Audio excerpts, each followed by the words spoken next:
এদিকে আমরা দেখছি যে প্রদেশ কংগ্রেস সভাপতি তাকে যখন এই নিয়ে প্রশ্ন করা হচ্ছে তিনি মেজাজ হারাচ্ছেন সিপিআইএম নেতা একই প্রশ্নে কৌস্তব চ্যাটার্জিও। আমরা কথা বলবো, নিউজরুম থেকে রয়েছেন আমাদের প্রতিনিধি কিশলয় মুখার্জি। কিশলয়, এই যে মেজাজ হারানো, কোথাও গিয়ে দেখা যাচ্ছে যে তাদের যে অসুবিধার সম্মুখীন হতে হয়েছে সেই সম্মুখীন হওয়াটাকেও অস্বীকার করছেন কৌস্তব চ্যাটার্জি। তোমার সঙ্গে যখন ফোনে কথা হলো, ছুঁচো গেলার অবস্থা হয়েছে ইন্ডিজোটের।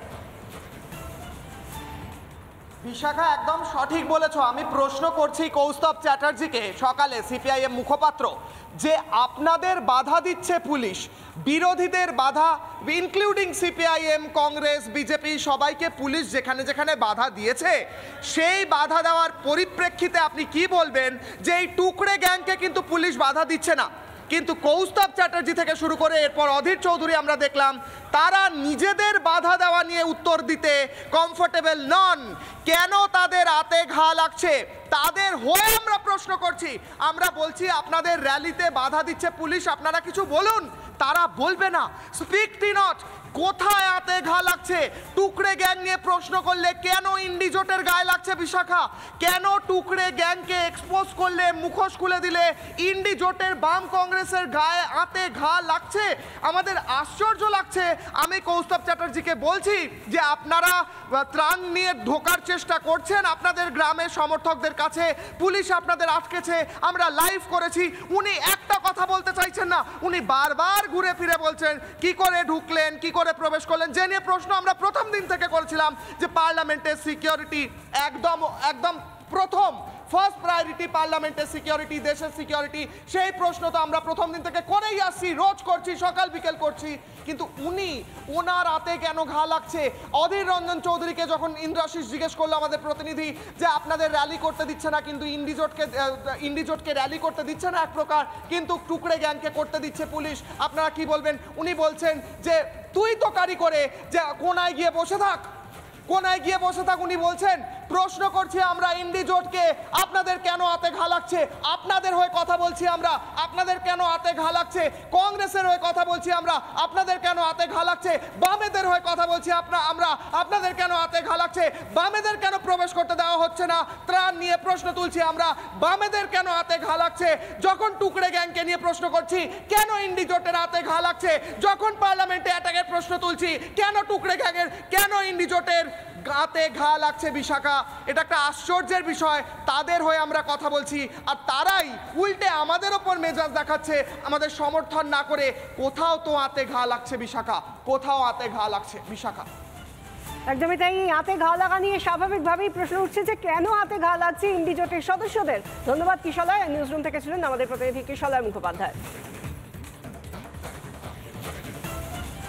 আমরা দেখলাম যে প্রদেশ কংগ্রেস সভাপতি তাকেও যখন প্রশ্ন করা হলো যে কখন টুকরে গ্যাং, যখন তাদের তরফ থেকে টুকরে গ্যাং তারা সভা সমিতির মিছিল করার জন্য, র্যালি করার জন্য, সাইকেল র্যালি করার জন্য পুলিশের অনুমতি পেয়ে যায়, অথচ আপনারা, প্রদেশ কংগ্রেস সভাপতিকে যখন প্রশ্ন করা হচ্ছে, আপনারা রাজ্যের বিরোধীরা, যে কোনো বিরোধী হতে পারে, কংগ্রেস হতে পারে, বিজেপি হতে পারে, সিপিএম হতে পারে, তারা যখন কোনো রকম মিছিলের জন্য অনুমতি চাইছে তখন স্বাভাবিকভাবেই উঠে আসছে যে না, দেওয়া যাবে না। যখন জয়নগরে ঘটনা ঘটে গিয়েছে তখন বামেদের তরফ থেকে যখন ত্রাণ নিয়ে যাওয়া হচ্ছে তাদেরকে ঢুকতে দেওয়া হচ্ছে না।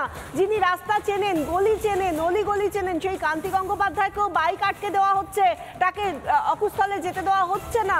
সেই নিয়ে যখন পাল্টা প্রশ্ন করা হচ্ছে তাদের, সেই জায়গা থেকেই যে তাদের বাধা দেওয়া হয়েছিল, তখন সেই সমস্ত কিছু ফ্যাক্ট ভুলে গিয়ে বামেরা বা কংগ্রেস তাদের তরফ থেকে উল্টে প্রশ্ন করা হচ্ছে সংসদে নিরাপত্তার অভাব ছিল। হ্যাঁ, ছিল নিরাপত্তার অভাব, সেই নিয়ে কোথাও কোনো রকম কোনো সমস্যা নেই, কোথাও কোনো রকম কোনো সংশয় নেই। সে নিয়ে তো দেশের প্রধানমন্ত্রীও বলেছেন, সে নিয়ে তো আমরা দেখতে পাচ্ছি বারবার যাতে নিরাপত্তা ব্যবস্থা আরও আঁটোসাঁটো করা যায়, যাতে জোরদার করা যায়, সেই ব্যবস্থা হচ্ছে সংসদে, সেটা আমরা দেখে শিখছি যে সেই নিয়ে কথা বলা হচ্ছে। কিন্তু ইন্ডিজোটের সদস্যদের কেন হাতে ঘা লাগছে এই প্রশ্নটা উঠছে।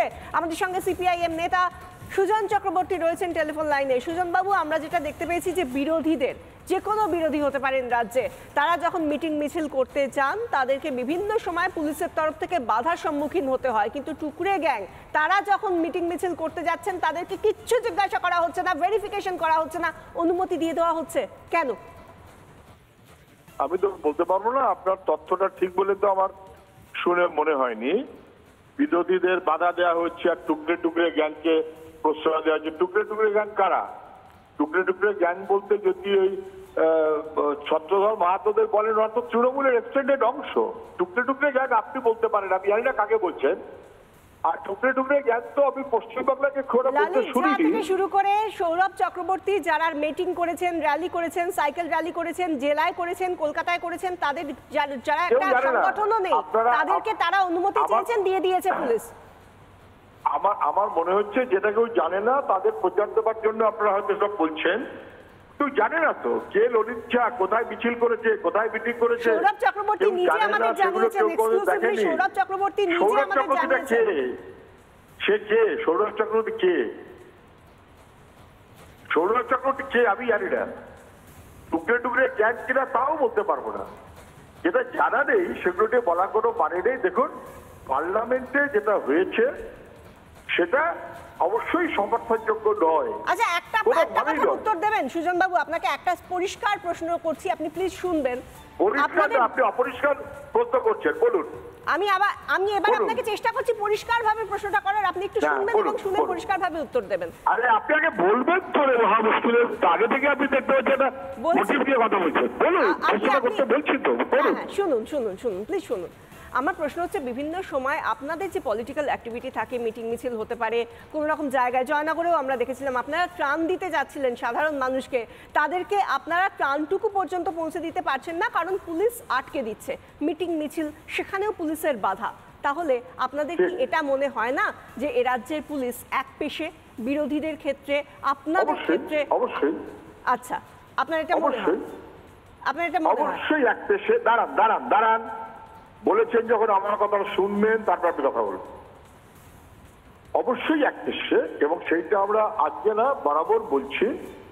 বামপন্থীরা, তারপর সাধারণ মানুষ, প্রতিবাদী, এবং তারপরে তৃণমূল বিরোধী যে কোনো শক্তি, তাদের সবসময়তেই বাধা দেওয়া হয়। তৃণমূলের একটা অংশ এখন বিজেপি হয়েছে, কখনো কখনো তাদের বাধা দেওয়া হয়, কখনো কখনো তাদের বাধা দেওয়া হয় না। যে কারণে পশ্চিমবাংলায় মিটিং মিছিল করতে গেলে অধিকাংশ ক্ষেত্রে কোর্টের পারমিশন নিতে হয় অনেককে। আর আমরা ঘোষণা করেছি আমরা পারমিশন চাইবো না, ইনটিমেশন দেবো। আমরা সেইভাবে চলছি। আমাদের ব্রিগেডের পারমিশন পর্যন্ত এখনো আসেনি, দিল্লি হোক আর রাজ্য হোক। আমাদের যে করবে ইনসাফ যাত্রা, ব্রিগেডের পারমিশন এখনো পর্যন্ত আসেনি, দিল্লি হোক আর রাজ্য হোক। বলুন। আপনি আপনার উত্তরটা দিলেন ঠিকই, কিন্তু এক পেশে উত্তর দিলেন, আপনিও এড়িয়ে গেলেন। আমার যে প্রশ্নটা ছিল তার হাফ প্রশ্নের উত্তর দিলেন, আর হাফ প্রশ্নের উত্তরটা আপনি এড়িয়ে গেলেন। টুকরো ব্যাংকে কেন দেওয়া হয় অনুমতি তা নিয়ে আপনাদের তরফ থেকে কোনো প্রশ্ন উঠলো না। সেটাই আমাদের তরফ থেকে প্রশ্ন, কেন আপনাদের এই অবস্থান, ইন্ডি জোটের কেন এই অস্বস্তি? টুকরে গ্যাংকে মিছিলে অনুমতি দেওয়া হলে, মিটিংয়ে অনুমতি দেওয়া হলে, তার উত্তরটা সত্যিই আমরা চেয়েছিলাম, আপনার কাছ থেকে পেলাম না। ধন্যবাদ সুজন বাবু আমাদের সঙ্গে কথা বলার জন্য। আমরা কথা বলছিলাম সিপিআইএম এর নেতা সুজন চক্রবর্তীর সঙ্গে।